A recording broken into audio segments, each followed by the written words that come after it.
Chris, thank you for joining us again on the i2i podcast today. Your second appearance on the show, actually, so there you go. Bit of an accolade for you. Like soccer AM, do I get the match ball after? Yeah. One more time you get a match ball.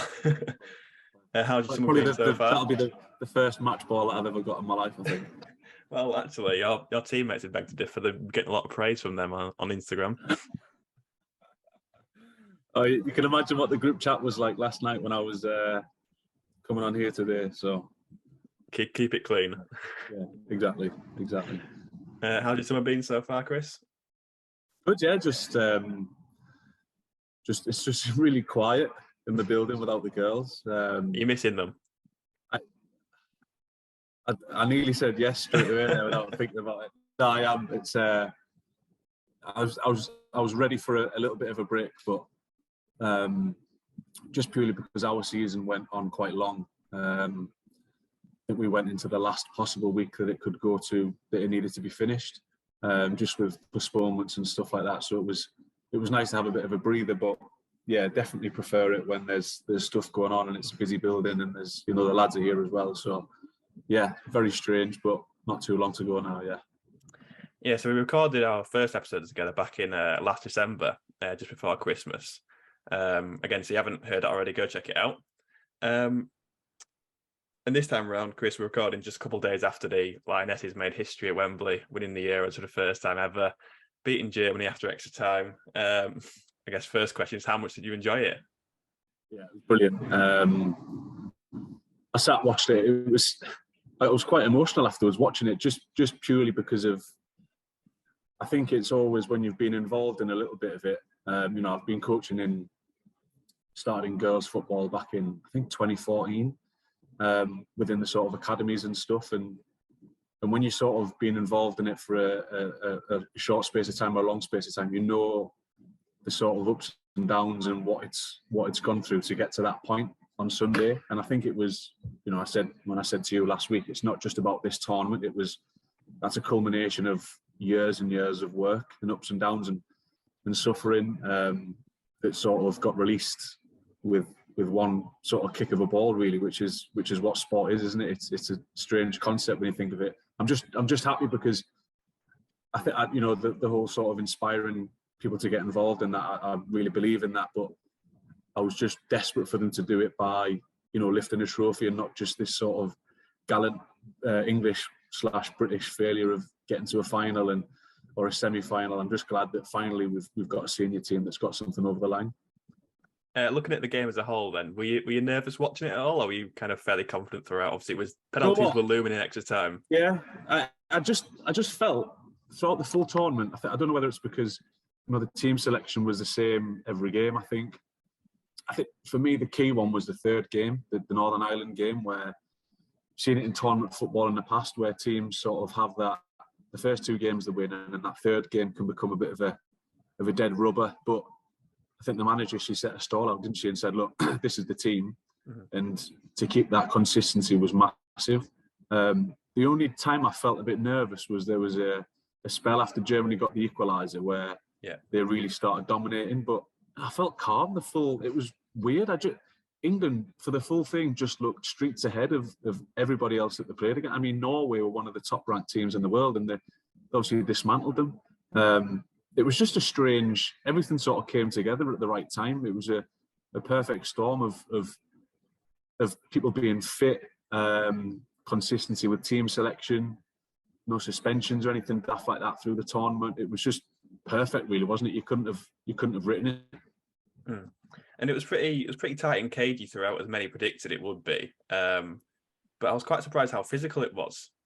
Yeah, I think finals are finals, aren't they? And I think Jose Mourinho once said finals are to win, not to play. And I think it's just a case of you do what you need to do to win a final, don't you? But I think we all like to see a bit of needling games, don't we? I think probably the only thing was, with that sort of the team selection being the same all the way through, they did look a bit leggy, particularly in an extra time. Obviously, I think Lauren Hemp, as an example, probably sort of suffered a little bit, and there was a couple of them who sort of looked a bit tired. But again, I think the manager said it a few times, that resilience and sort of grit and determination to get through it all was massive, wasn't it? And how good was that first goal from England? Obviously, the ball from Kieran Walsh, and then the finish in front of 87,000 people to do the dink into the top corner, pretty much melted too. It was majestic, wasn't it? Brilliant. I just some of the qualities that I actually sat and did a bit of stuff yesterday that we'll probably share with the girls when they come back around the goals that England scored and just the way that they attack the box in general. Some of the goals that they scored in and around the box where there's sort of 5-6 bodies in there. And then the flip side of that was, they've got the ball deep. Kieran Walsh has, they've made 40, 50 yards of space to run into and played a pass in behind, and the finish was unbelievable. And I just think that's the variation that they had in their game, the ability to play short and then to go behind quickly was a real threat for teams, and teams couldn't really come to terms with that. And the winning goal from Chloe Kelly, the best toe poke ever. You're not bothered really, you just however it goes in. And a really iconic celebration as well. I think I wasn't aware of the sort of American woman who did that, but the comparisons are really good, and I think it was just a really sort of iconic sporting moment as well, wasn't it? It was sort of when she scored it, and I think she thought she was offside or there was a foul or something, didn't she? So that sort of added to it, and then you think, is there going to be a VAR check? But no, brilliant, really good moment, yeah. And not bad substitutions from Serena Wiegman to bring on Toon and Chloe Kelly. I think she's done that all tournament, hasn't she? That and just shows the depth of the squad. And I think when you think, my thoughts, again, as I say, went to people who have played a part in that whole process that culminated in the final, and I probably immediately thought of, the likes of Steph Horton and Jordan Nobbs, who've played a massive part over the last sort of 8 to 10 years being involved with that squad, and obviously weren't in the team due to injuries and stuff like that. So just a huge moment, and I think that it must have been really difficult for them ones watching that at home, but they'll obviously feel pride and passion for the part that they played in that as well. Yeah, just a word on the head coach Serena Wiegman. She seems to have really transformed that team, hasn't she, from top to bottom, pretty much. You listen to interviews that the players have done, and she's just calm. There just looks like there's total clarity in detail in what she wants them to do. They don't really change structured formation, but there's a lot of freedom within it. It just sort of fit perfectly. And I think, the last 2 managers that England have had, obviously Phil Neville and Mark Sampson, have both fantastic coaches. Obviously Phil Neville had an unbelievable playing career, and Mark Sampson was a really good upcoming coach. But I think the difference is that you brought in Serena Wiegman, who was a winner and had proved it in her coaching career on the international stage. And I think that in itself must have just given everybody a 20-30% lift that, we've got somebody who's been there and done that in this particular tournament. And I think the ideal thing now is that, the World Cup's next year. So it's, they've got momentum going into that tournament as well, definitely. And the scenes at full time on Sunday and onwards were just incredible. And I mean, did you ever think you'd see celebrations like that for a women's game in this country? No, in my lifetime, I've never seen an England senior team lift a trophy. So it was surreal. I'm a Newcastle fan as well, so I've never seen a Newcastle team. So every trophy presentation I've ever watched in my life, I've not had a vested interest in it at all, to be honest. But this one, yeah, it was really strange sort of seeing England players lifting the trophy. And I watched, the coaches sat in the office yesterday and watched the sort of scenes at Trafalgar Square as well, where they were on the stage and stuff. And I think similar to, part of the reason why I really enjoy working in it is because the vibe and the energy that the groups give you. And I think you can see that the England squad have got that, and it's sort of similar, reminded me similar little bits of what we've got here. You've got all these mad personalities and people dancing and stuff like that, and music on, and plays a big part in everything that we do. So yeah, really good to watch all of them scenes, definitely. And to have nearly 90,000 packed into Wembley too, I mean, it's just mental, isn't it, to think about it, really? Yeah, I think, again, Alex Scott as an example, I think she speaks brilliantly about everything. And again, she was another one, and Farrell Williams on the side as well, who have sort of been through all the sort of struggles and the tough times to see it get to that point. And they must have been, really emotional as well. And hearing stories about them playing games in front of 200-300 people, at the top level of female football in this country years ago was, you think about where that's gone to now, and the fact that the players were playing in the top league and had to have jobs alongside it. There's so many people that have played a part in it that they probably won't get their name mentioned anywhere. And obviously it's the playing squad and the staff that have got it over the line. But there's, thousands and thousands of people literally thousands of people that have played, a part in that. From the FA, all the work that they've done around the academy system that's being changed around again now. The coach developers, the county coach developers, all of them people that have got a real vested interest in the female game and are genuinely passionate about it. They've all sort of contributed a part to, having 90,000 people at Wembley, which was incredible to see. There's been so much talk about this kind of being a game-changing moment in women's football in England, similarly to 1999 when the USA won the World Cup. I think it was Brandy Chastain you mentioned earlier when she took a shirt off like Chloe Kelly did. Do you kind of agree with that standpoint? Yeah, like I say, I was really keen for them to obviously get it over the line and inspire the next generation by winning it. I think Leah Williamson hit the nail on the head when she said that this is just the start. There absolutely cannot be a regression from this point. It has to be, there can only be sort of forward steps made. And I read an article this morning by Emma Hayes, and she was saying, she made some really good points about, she believes that the WSL should maybe be handed over from the FA and put into a third-party organisation, sort of similar to the Premier League, maybe get the Premier League involved in the running of it to really market it and sell it as a product, as a standalone product. So there's loads and loads of different opportunities and avenues that this is going to open up. You just hope now, Sunday is going to force them conversations. You can't ignore that anymore, can you? You can't ignore 90,000 people at Wembley watching a game, and you can't ignore the senior tournament being won. So it's going to force the hand of a lot of people to sort of sit up and take notice of it and get around the table and really discuss what the best way of moving it forward is.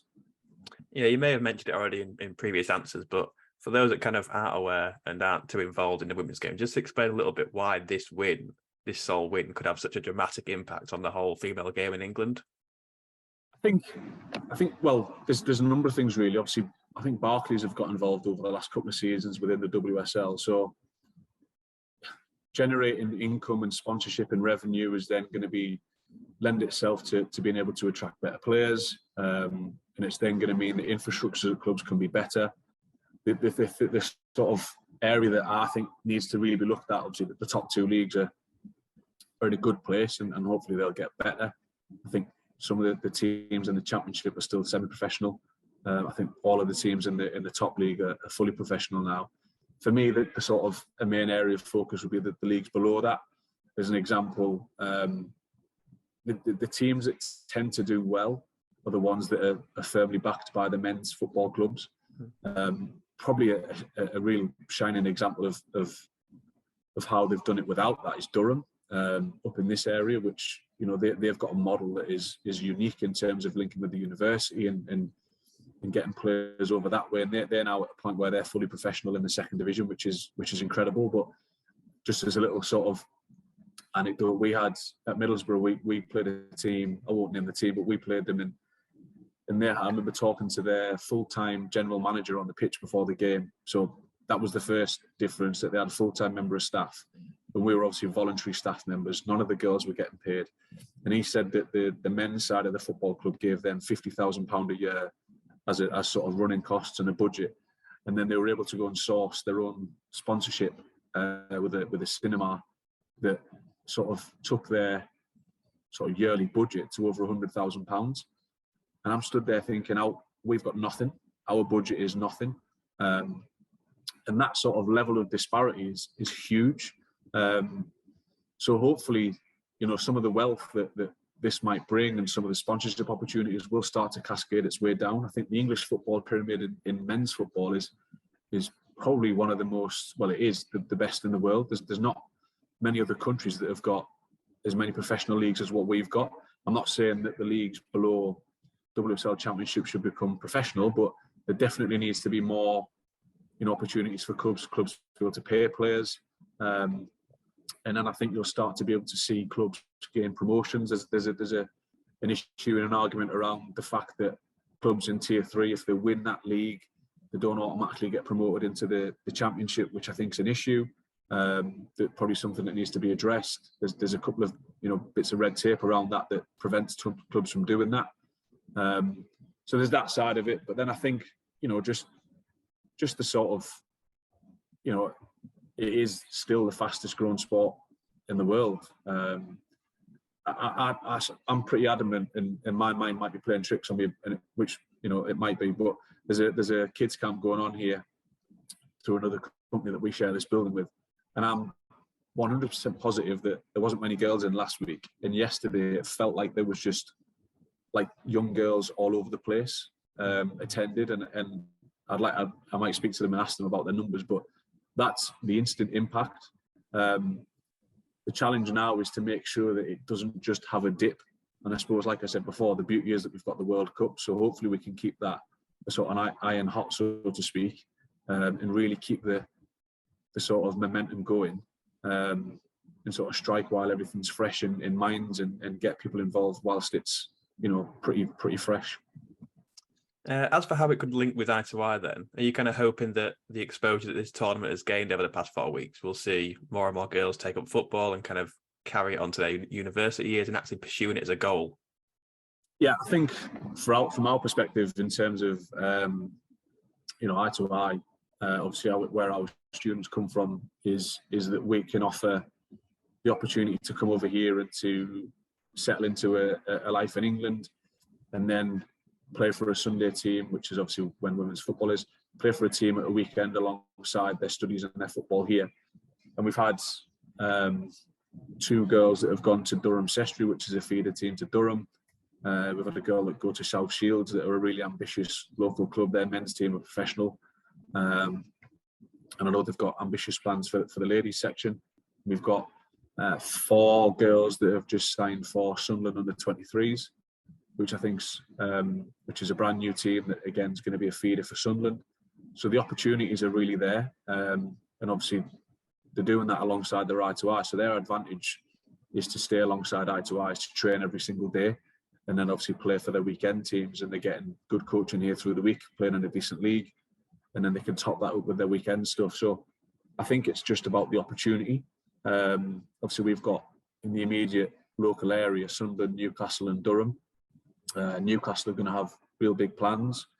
Sunderland are obviously in the second division, as are Durham. So I think hopefully girls will see it as a part of the country that they can come over, get their education, play football for i2i, and then the exit routes in terms of getting into semi-professional or professional footballer, they're definitely there for them. Just going back, you mentioned it earlier, but obviously we've got the Women's World Cup just around the corner. And England will surely be tipped to go far this time. I think so, yeah. Like I say, momentum is massive, and the fact that it's a short turnaround, it's similar to, obviously COVID knocked everything back, doesn't it? So it's similar to the men's stuff where we had the Euros, and now we've got the World Cup this year. Yeah, I definitely think they'll be one of the favourites to win it. I wouldn't mind us little final against the USA. That was my next question. That was my next question. I said it'd be very interesting if it got to a final of England USA, wouldn't it? We've already got that. Obviously, England are playing America in the group stages, aren't they, in the World Cup at Christmas time? So yeah, we've already making plans on how we're going to spend that day, and how we're going to go to celebrate and stuff, and obviously rub it in faces when England come out on top. But yeah, don't speak too soon, Chris. I'm pretty confident on that one. That'd be really good. I think that would be the real test. America obviously being a sort of lead, haven't they, in female football? So I think it'd be interesting to see how this England squads would fare against them now. So hopefully that happens. Maybe in like a quarter final, so that we don't have to suffer the pain in a final. just how far ahead do you think the USA are then with England? To be honest, I've not watched too much of them recently, but I think from the sort of stuff that the girls say, and I do trust the girls, they sort of say that it would be an even game. It would be a pretty good contest. I think that's, everyone's sort of saying about Chloe Kelly, that's our sort of 99 moment, isn't it?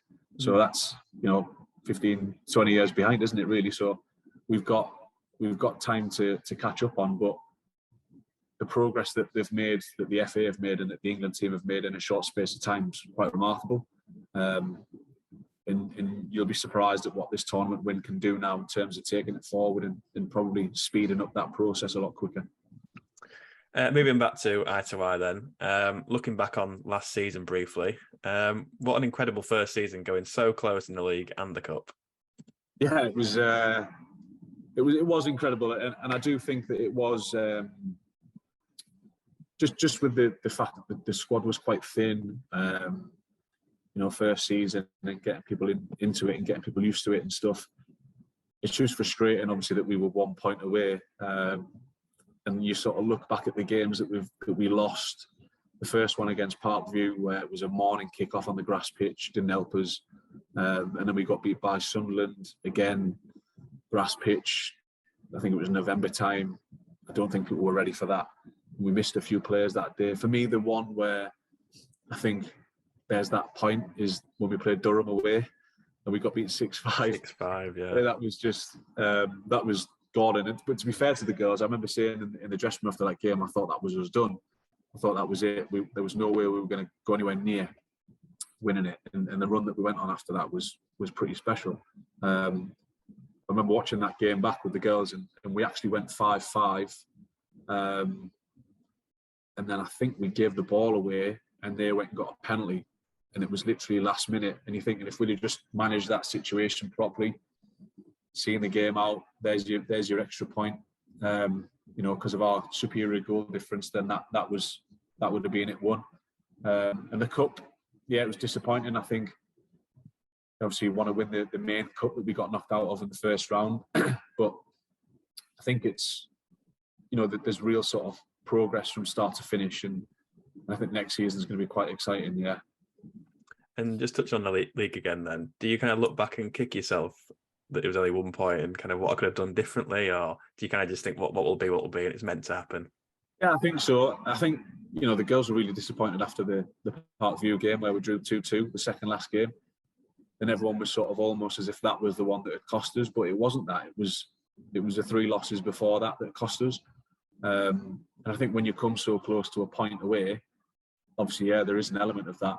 And I think it's not even just a case now of thinking, we'll be able to make that up next season, because I think there's 4 new teams coming into the league. So we're going into the unknown again, which I think might be a good thing because it keeps everybody on our toes, and we don't know how other teams have recruited and what kind of players they've brought into their programs. So now I'm quite excited, and I think, look, a point's a point, isn't it? It's one of them things, but the sort of thing that I take out of it was the relationships that we built, the fact that some of the girls have gone on to play senior football on Sundays and make their senior debuts, all them other little things. But definitely, I want to be winning leagues and cups and stuff. So that's certainly got to be the ambition next season. Yeah. Obviously, no one was really sure how last season, in our first ever season, was going to go. Really, obviously, a new league, a new squad, new players, new country for them. But you must be delighted with their tremendous efforts over the campaign. Yeah, and I think it was, the beauty now is that the returners have got to help the first years, and we have to try and speed up that process of, probably took us till the turn of the year to really get settled as a group, just with the girls getting used to living with each other and getting used to life in England and stuff. So they have a real responsibility now to help the first years that are coming over and make that transition smooth for them. So that's a positive. But yeah, I mean, when I look back at some of the little videos and the little clips that we've got from the season, I don't actually remember looking back. I don't actually reflect on individual games that were my favourite moments. It's more sort of bus journeys or moments that we've had at training. The trip to Chelsea away, the bus journey there and back was brilliant, and the hotel stay was a really good laugh. And the Sunderland game, when we beat Sunderland at the back end of the season, the bus journey back, I thought the bus was going to break. I thought the suspension was going to go because they were just dancing in the back and the music was on. It was brilliant. So they're the sort of moments that you look back on and sometimes actually remember them more than winning a league and stuff. So yeah, but hopefully, like I say, similar to the England one, I'd like to add a league or a cup to it so that we can look back on them kind of memories as well. I guess the only problem now is that the bar is already set very high. It is. To be fair, I've been really impressed. So I've looked at the majority of the new girls that are coming in, and I've managed to watch a lot of clips and stuff, and I'm really excited about the potential of the group that are coming in, and I think it should make the squad a bit more balanced. Some of the issues that we had last season around it being a small squad, that people probably played through niggles and knocks when they shouldn't have. In a nice way, people probably needed to be left out a couple of times. Maybe they were having a couple of bad games and just needed to be, taken out of the firing line, so to speak, for a few games. But we couldn't do that. So now we've got a really competitive squad, and there's going to be real competition for places, which I think, will raise the intensity of training, will raise the intensity of the behaviours in and around the building. So there's loads to look forward to in that sense, and I think it essentially is. I'm not sure what the split is, maybe sort of 60-40, 40% of a new squad coming in. So the bar was raised high, but it's almost as if we have to put that to bed that last season, because it's going to be a totally different squad pretty much. So now I'm really sort of excited to see how it goes. Yeah, you kind of touched on it there, but not long to go until we begin our second ever year with our female program. How excited are you to get back into it again? I think I know your answer. Oh yeah, definitely. The break, like I say, it came at the right time, but I suppose when you're sort of coaching and stuff, that's what you want to do. You want to be out on the grass, and it has given me a bit of time to watch games back and put some thoughts together about how we're going to play and how we're going to train next season, and some principles and stuff like that. But yeah, ultimately, all of us in the office, for the lads' teams as well, just want to be out on the grass. Obviously, we're getting a new 3G built, so we're sort of every day looking at the progress of that, and just think that's going to be really good to use when we're out there. So yeah, I think, is it 4 or 5 weeks? September the 5th they're due back in, so not that I'm counting down. Nothing that you're counting, yeah. We'll obviously be welcoming a number of new girls into the squad in September, as you mentioned. How much excitement does that give you, kind of welcoming plenty of new faces into the group? Yeah, it's nice. I think you just get to know new people. The girls will obviously come over and they'll fit into the group really well. I've managed to speak to all of the new girls, send them the messages, and had a video call with a couple as well. And they all seem really excited. Obviously, we had Jade, and Jaden came over on the taster trip, and her and Hannah stayed over, and she attended the taster trip, so they got on really well. And Jaden slotted nicely into the role of taking the mick out of me, which seems to be that's Hannah's fault. Yeah, exactly. Seems to be the sort of part of the course, really.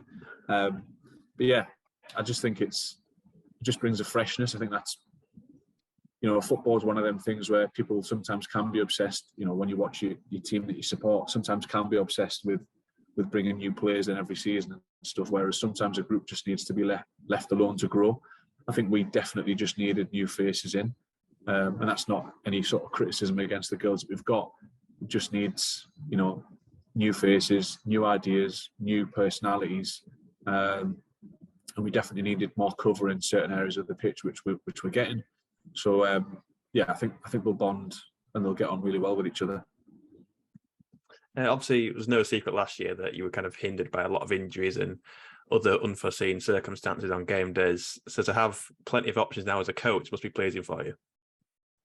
Yeah, and I think, there's loads of different things from that. There's, there was actually games where we won last season, and I was probably more angry than the games that we'd lost. And just the ability to sort of rotate the team and to try different things, I think, is massive. And from a training perspective, it obviously gives you more numbers, but it just keeps people on their toes. I think there was probably, again, nothing that we could have done, but there was people last season that thought, I'm going to be playing every Wednesday because I know there's nobody else in my position. So they're not going to have that this season. And I do want to make this like a club environment. And I know this is obviously people come over here and they obviously choose to be here, but I want to try and make it as close to a club environment as possible, because ultimately that's what they want to get into. So that sort of competition for places is massive, and I think that will just raise the levels of everything across the board, and I'm looking forward to that. And I think the girls that were here last season are looking forward to that as well. I think they definitely needed that, and from sort of speaking with them all individually at the end of the season, that was certainly some of the feedback that I got. Do you set yourself any kind of targets or goals as a coach? Probably more. I mean, we can all say that we want to win leagues and stuff like that. It's they're sort of throwaway comments, really. I think it's more just around setting myself some targets in terms of how we're going to work, how training's going to look, being a bit more organised with it, when our S&C slots are going to be, and just making sure that we've got a really good routine, and the girls have a bit of structure and know exactly what they're doing. I think we got close to that last season, but again, just because it was the first time that there was 4 teams on this site, there was obviously times when things changed last minute and stuff, and now that we've got the second pitch being built, that's going to help massively. But I think for me, it's just a case of continuing on what we did last season, which I think was a lot of good things. Like you say, we were 1 point away, but that would suggest that we had a really strong season, but I actually think there was a lot of things that we can be better at, and they're obviously things that I've reflected on and gone away and thought about. So yeah, there's a few different things, but I just think being clear. We go back to the England one. I'm very clear on how I want us to play, how I want us to attack, how I want us to defend. Very clear on the spaces that we need to get into when we've got the ball, how I want us to be when we haven't got the ball, and that again is all linked and all geared towards the girls going and playing senior Sunday football, because I don't want to do something that's totally different to what they're going to get if they go and do that. I want this to sort of be an extension of that. So that's the challenge, really. Yeah. Just give us some insight as to what preparation you do in the summer. I know you've had a lot of time to work through this kind of stuff. Is it a case of planning sessions and just kind of keeping in contact with your players that are overseas? Yeah, so had a couple of games to watch back from last season. So I sit and watch the games and clip them, and any sort of relevant things to pass on to the girls, I'll pass them on. Pulling together, probably it was an end of season activity, really pulling together a real clear idea of how we're going to play. I had something when I came in, but that's obviously changed as we've gone along. So I've managed to sort of touch that up, and that's sort of ready to go. Planning the training weeks, what that's going to look like, what each session's going to look like. We're probably going to move into a model of delivery where we'll have a themed session every week. So if it's in possession or out of possession, there'll be a theme attached to that, and there'll be 6 themes. And one of the sessions a week will just be dedicated to that theme, which obviously relates to how we play. I've done some analysis on our goals scored and goals conceded, which I think was quite interesting. Obviously, I've been keeping a bit of a record of that all season, where we get our assists from and where we score goals from. And obviously, like I say, I spent a bit of time yesterday and did the same exercise with the England goals, and it was nice to see some similarities, which I'll show to the girls. And yeah, obviously had a couple of meetings with the new starters, been communicating with some of them over text messages, emails. We still had some of the girls from last season here up until probably June. I think there's still some over here actually, but we don't have access to the facility at the minute. So there was some sessions in there, some small group sessions. So it's been quite full. Obviously now this is probably the quietest time. But yeah, just making sure that we're ready to go again in September. And I'm sure all of our girls that are listening are very intrigued to find out if you've got much running planned for pre-season. Yeah, well, it is a tough one. The emphasis really, I'm going to flip it back around on them. They've all been sent programs. I'm going to look right down the camera and make sure you're doing your program, because our season starts pretty quickly when the girls come over. So it's really important that they're doing that now. Really important, girls. So they've been sent it, so there's no excuse. And like I say, the squad's big enough now that the ones that don't come back in an acceptable physical condition will find themselves sat next to me for the first couple of games. But no, I think that's really important. I think that the league's due to start the second week. The girls are here, so yeah, they need to come back ready to go. We're not going to have a lot of time. We've got a friendly organised for the 7th of September against the university team. So that'll be the third day that they're here, training wise. So that'll be a good exercise for us. So yeah, they need to really be keeping themselves ticking over, and that should mean that when they get here, we can just jump straight into the football stuff straight away, really. Obviously, we couldn't get you on and not ask you a couple of questions from Instagram. You have to bear with us with a few of these. You can imagine. Some easier ones first, I think. Anyway, what was your favourite game last season and why?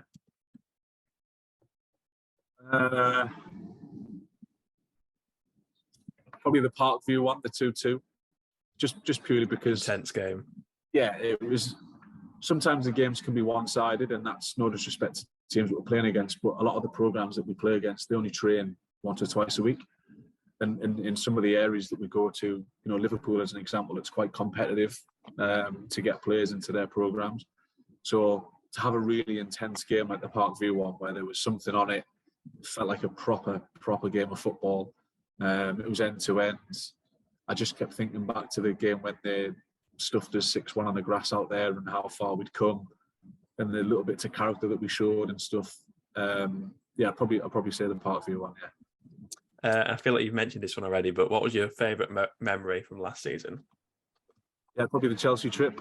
Probably the disappointment was that we had to separate into two buses. Mm-hmm. But all I know is that the bus that I was on had a really good laugh. That you singing? Well, a little bit of that, yeah. A little bit of that, and then just the hotel and everything was a good laugh, and it made it even more obviously special that we won the game as well. So, but like I said, the Sunderland game when we won against Sunderland on the bus on the way back, that was on the same day as the awards night. So that was really cool. Came back here and then we went out. We had the awards night that night as well, so that was a good day. What are you looking forward to for this upcoming season? Just getting the girls back, having new players, seeing how they fit into the way that I want to play. If I need to adapt to anything to sort of get the best out of them. But yeah, I think just that I do like that freshness of a pre-season, of a new season feel. I've just started. The team that I play for, we just started again. And when you kick off first game of the season, you always get that freshness about it. And I do like that. And then the challenge is to really build momentum early on so that you can keep that going into the sort of cold November, December months. So yeah, then first couple of weeks, probably what I'm looking forward to most, yeah. There's a question that says, are you excited to see me again? Again, I don't need to ask that. That depends who it's off. It was from Tveen, actually, that one. No, then. Oh, brilliant. Who is your favourite member of the Lionesses, if you've got one? Oh, probably say there's a couple. I really like Lauren Hemp. Lucy Bronze, obviously, just for the fact that she's local, but especially some of the stuff that she said afterwards and the way that she led the group. I just think Leah Williamson was a different class, wasn't she? And I thought she played really well throughout the tournament as well. A bit of a different question here. I think it's from one of your fellow teammates, actually. Do you feel becoming a UEFA A licensed coach has benefited your own game? Is that a joke question? I don't know. No, well, I don't know really. I mean, I got 3 man of the matches last season, but that was when I wasn't an A licensed coach. Not to mention it. Yeah, not to mention them. I definitely think so. Me playing, so I sort of played and then stopped when I was 23 and really started coaching properly in Saturday football, and then only recently just gone back. So when I was 30, and I played on a Sunday morning, which obviously was, sometimes it can be a bit of a breeze, and then you get the odd striker who would test you and stuff. But I definitely believe that coaching's helped me, purely for the fact that I was never very quick. So my ability to maybe understand the game and read the game has come on a lot more, just for sort of understanding the game on a coaching level and being able to see things and stuff. But yeah, to be fair, like I say, I've gone back and played since I think October, November, and I've loved it. And I wish I'd have played more. And it's something that I say to the girls is, just play as long as you can. People always used to say that to me, and I used to be like, nah, fine, I'm happy doing what I'm doing. But yeah, definitely feel like I'm sort of catching up on lost time at the minute. And how did you feel when the girls went down to watch you that night? Well, firstly, I was grateful that I was in the team, because that would have been very embarrassing if we'd have travelled 30 odd minutes and I wasn't even in the team. And we won that game. Actually, I think we got a last minute winner, so it was decent. And I did all right. I played okay. Yeah, no, the girls are mad like that. To be fair, like I said, it is the best job in the world. There's not, you can work in academies and stuff like that, and I obviously understand the sort of lure of working in an academy and stuff. And I'm fortunate to work part time at Middlesbrough with the boys. But this is different in the sense that there is obviously pressure attached to this job, but it's just a lot more relaxed.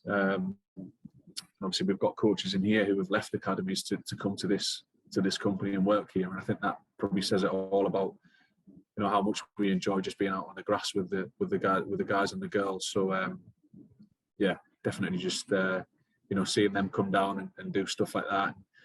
Even just the trips that we go on, we've gone to the beach a couple of times, gone shopping. I took them shopping, found myself holding clothes for the girls in Nike whilst they were walking around, and I'm just thinking, what am I doing? Get that on your CV. Honestly, yeah, professional bag holder. Now I'm saying nothing about this last question. So you're stranded on an island with someone from the team. Who are you choosing? Paulette. Any reason why? She's just a beast. She would get us out of any situation. Yeah, I think she would motivate me to get out as well. You don't want to get on the wrong side of Paulette. Just trying to think of who I wouldn't want to be stranded on the island with. Who I not want to be stranded on an island with. There's a few. I think Paulette will be up there in terms of who I'd like to be on there with. Who would I not like to be on an island with? Can't think at the minute. There's 4 or 5. Yeah.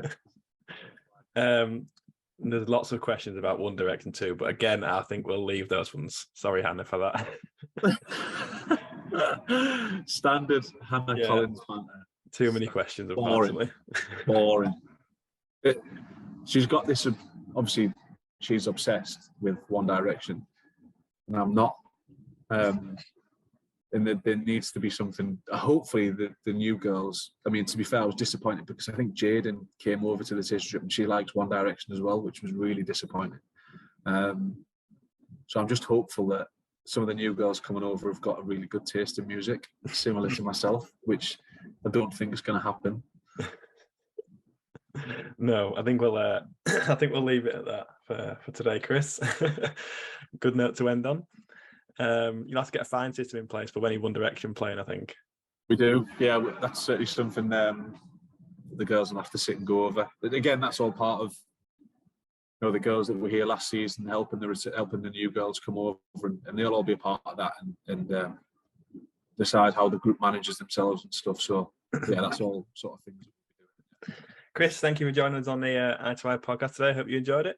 Yeah, brilliant. No worries, anytime. Good luck for the upcoming season, and we'll see you soon.